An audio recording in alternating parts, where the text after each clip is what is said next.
There's no special degree or test you need to pass in order to hold office in the United States. Our government is purposely set up so that anyone who meets a few simple requirements can bring their ideas to the table, should they be elected. If you have dreams of running for federal office, here's what you need to know.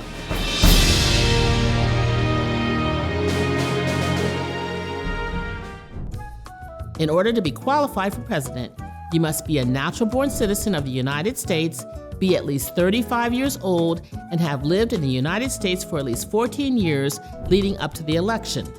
You don't need to have been born in the United States to run for Congress. In the Senate, you just need to have been a citizen for 9 years, be 30 years old, and a resident of the state you will be representing. In the House, you only need to be a citizen for 7 years, be 25 years old, and a resident of the state, but not necessarily the district you'll be representing. After that, the only other barrier to entry is convincing the American people that you are the right person for the job. This low threshold ensures as many ideas as possible enter the marketplace to address the issues we all face today. Federal judges, like those on the Supreme Court, are nominated by the President and confirmed by the Senate. There are no formal requirements for being a federal judge, including age and residency. You don't even technically need to have legal training, although it's not likely you'll be confirmed if you've never practiced law before. States set their own requirements for governor and other state and local positions. Many set the age to be governor at around 25 to 30 and set the age to be mayor or a state legislator as young as 18. You can check with your state's Secretary of State office to learn what's required in your area.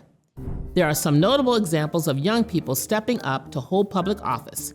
Michigan's first governor, Stevens T. Mason, was just 24 years old when he took office in 1835.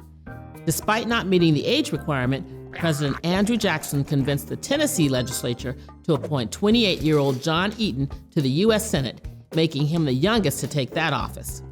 Rush Holt was our nation's youngest elected senator, and he was elected at 29 and had to wait until his 30th birthday the following June in order to officially take his seat.